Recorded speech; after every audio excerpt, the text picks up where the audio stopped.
Chapter 20. School.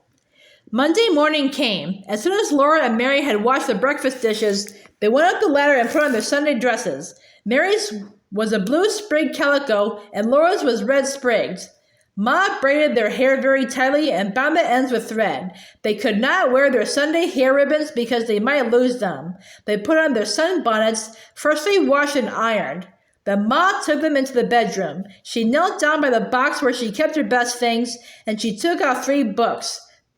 They were the books she had studied when she was a little girl. One was a speller, and one was a reader, and one was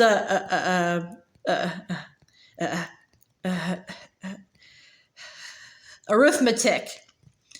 She looked solemnly at Mary and Laura, and they were solemn too.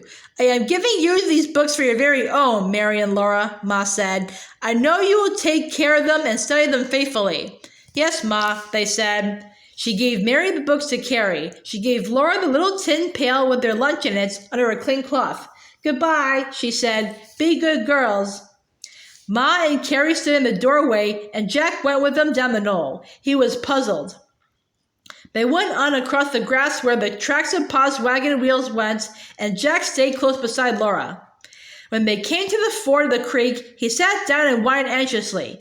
Laura had to explain to him that he must not come any farther. She stroked his big head and tried to smooth out the worried wrinkles, but he sat watching and frowning while they waded across the shallow, wide ford.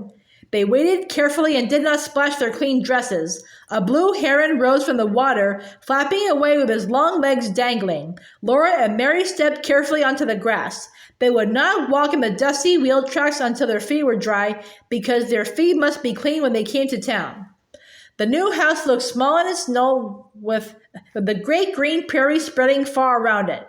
Ma and Carrie had gone inside. Only Jack sat watching by the ford. Mary and Laura walked on quietly. Dew was sparkling on the grass. Meadow larks were singing. Snipes were walking on their long, thin legs. Prairie hens were clucking and tiny prairie chicks were peeping. Rabbits stood up with paws dangling, long ears twitching, and their round eyes staring at Mary and Laura. Pa had said that town was only 2.5 miles away, and the road would take them to it. They would know they were in town when they came to a house. Large white clouds sailed in the enormous sky, and their gray shadows trailed across the waving prairie grasses. The road always ended a little way ahead, but when they came to that ending, the road was going on. It was only the tracks of Pa's wagon through the grass. For pity's sake, Laura, said Mary, keep your sunbonnet on. You'll be brown as an Indian, and what will the town girls think of us? I don't care, said Laura loudly and bravely. You do too, said Mary. I don't either, said Laura. You do, I don't. You're just as scared of town as I am, said Mary. Laura did not answer. After a while, she took hold of her sunbonnet strings and pulled the bonnet up over her head. Anyway, there's 2 of us, Mary said. They went on and on. After a long time, they saw town. It looked like small blocks of wood on the prairie. When the road dipped down, they saw only grasses again in the sky. Then they saw the town again, always larger. Smoke went up from its stovepipes. The clean, grassy road ended in dust. This dusty road went by a small house and then past a store. The store had a porch with steps going up to it. Beyond the store, there was a blacksmith shop. It stood back from the road with a bare place in front of it. Inside it, a big man in a leather apron made a bellows puff, puff at red coals. He took a white-hot iron out of the coals with tongs and swung a big hammer down on it. Whang! Dozens of sparks flew out tiny in the daylight. Beyond the bare place was the back of a building. Mary and Laura walked close to the side of this building. The ground was hard there. There was no more grass to walk on. In front of this building, another wide, dusty road crossed their road. Mary and Laura stopped. They looked across the dust at the fronts of 2 more stores. They heard a confused noise of children's voices. Pa's road did not go any farther. Come on, said Mary low, but she stood still. It's the school where we hear the hollering. Pa said we would hear it. Laura wanted to turn around and run all the way home. She and Mary went slowly walking out into the dust and turned toward that noise of voices. They went paddling along between two stores. They passed piles of boards and shingles. That must be the lumber yard where Pa got the boards for the new house. Then they saw the schoolhouse. It was out on the prairie beyond the end of the dusty road. A long path went toward it through the grass.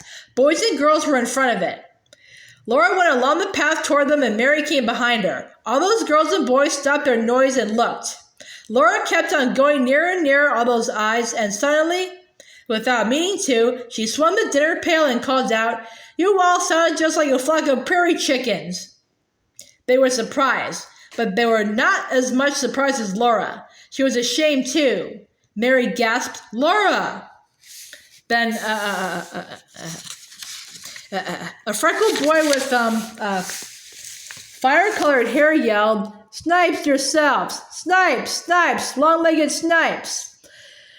Laura wanted to sink down and hide her legs. Her dress was too short. It was much shorter than the town girls' dresses. So was Mary's. Before they came to Plum Creek, Ma had said they were outgrowing those dresses. Their bare legs did look long and spindly like Snipes' legs.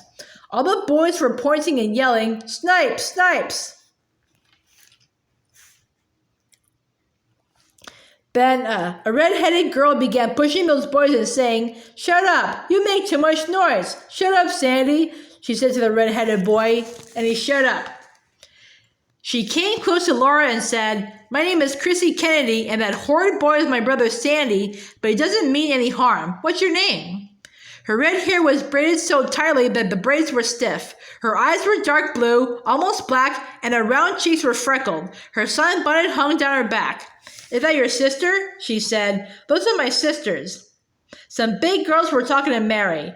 The big one's Nettie, and the black-haired one's Cassie, and then there's Donald and me and Sandy. How many brothers and sisters have you?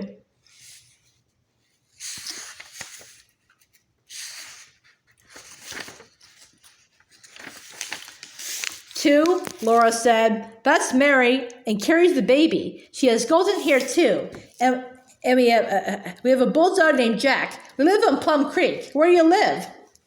"Does your pa drive two bay horses with black manes and tails?" Christy asked. "Yes," said Laura. "They are Sam and David, our Christmas horses." "He comes by our house, so you came by it too," said Christy. "It's the house before you came to Beadle's store and post office, before you get to the blacksmith shop. Miss Ava Beadle's our teacher. That's Nellie Olson." Nellie Olson was very pretty. Her yellow hair hung in long curls with two big blue ribbon bows on top. Her dress was thin white lawn with little blue flowers scattered over it, and she wore shoes. She looked at Laura and she looked at Mary, and she wrinkled up her nose. She said, "Country girls." Before anyone else could say anything, a bell rang. A young lady stood in the schoolhouse doorway, swinging the bell in her hand. All the boys and girls hurried by her into the schoolhouse. She was a beautiful young lady. Her brown hair was frizzed in bangs over her brown eyes and done in thick braids behind. Buttons sparkled all down the front of her bodice, and her skirts were drawn back tightly and fell down behind in big puffs and loops. Her face was sweet and her smile was lovely. She laid her hand on Laura's shoulder and said, "You're a new little girl, aren't you?" "Yes, ma'am," said Laura. "And is this your sister?" Teacher asked, smiling at Mary. "Yes, ma'am," said Mary. "Then come with me," said Teacher, "and I'll write your names in my book." They went with her the whole length of the schoolhouse and stepped up on the platform. The schoolhouse was a room made of new boards. Its ceiling was underneath of shingles like the attic ceiling. Long benches stood one behind another down the middle of the room. They were made of plain boards. Each bench had a back, and two shelves stuck out from the back over the bench behind. Only the front bench did not have any shelves in front of it, and the last bench did not have any back. There were two glass windows at each side of the schoolhouse. They were open, and so was the door. The wind came in, and the sound of waving grasses, and the smell and the sight of the endless prairie and the great light of the sky. Laura saw all this while she stood with Mary by Teacher's desk, and they told her their names and how old they were. She did not move her head, but her eyes looked around. A water pail stood on a bench by the door. A bottom broom stood in one corner. On the wall behind teacher's desk, there was a smooth space of boards painted black. Under it was a little trough.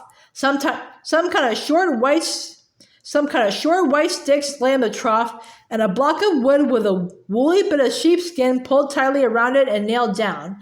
Laura wondered what those things were. Mary showed teacher how much she could read and spell, but Laura looked at Ma's book and shook her head. She could not read. She was not even sure of all the letters. Well, you can begin at the beginning, Laura, said teacher, and Mary can study farther on. Have you a slate? They did not have a slate. I will lend you mine, teacher said. You cannot learn to write without a slate. She lifted up the top of her desk and took up a slate. The desk was made like a tall box with one side cut out for her knees. The top rose up on bottom hinges, and under it was a place where she kept things. Her books were there and the ruler. Laura did not know until later that the ruler was to punish anyone who fidgeted or whispered in school. Anyone who was so naughty had to walk up to teacher's desk and hold out her hand while teacher slapped it many times hard with the ruler. But Laura and Mary never whispered in school, and they always tried not to fidget. They sat side by side on a bench and studied. Mary's feet rested on the floor, but Laura's dangled. They held their book open on the board shelf before them, Laura studying at the front of the book and Mary studying farther on, and the pages between standing straight up. Laura was a whole class by herself because she was the only pupil who could not read. Whenever teacher had time, she called Laura to her desk and helped her read letters. Just before dinner time that first day, Laura was able to read C-A-T, cat. Suddenly, she remembered and said, R-P-A-T, pat. Teacher was surprised. R-A-T, rat, said teacher. M-A-T, mat. And Laura was reading. She could read the whole first row in the speller. At noon, all the other children and teacher went home to dinner. Laura and Mary took their dinner pail and sat in the grass against the shady side of the empty schoolhouse. They ate their bread and butter and talked. I like school, Mary said. So do I, said Laura. Only it makes my legs tired. But I don't like that Nellie Olson that called us country girls. We are country girls, said Mary. Yes, and she needed to wrinkle her nose, Laura said.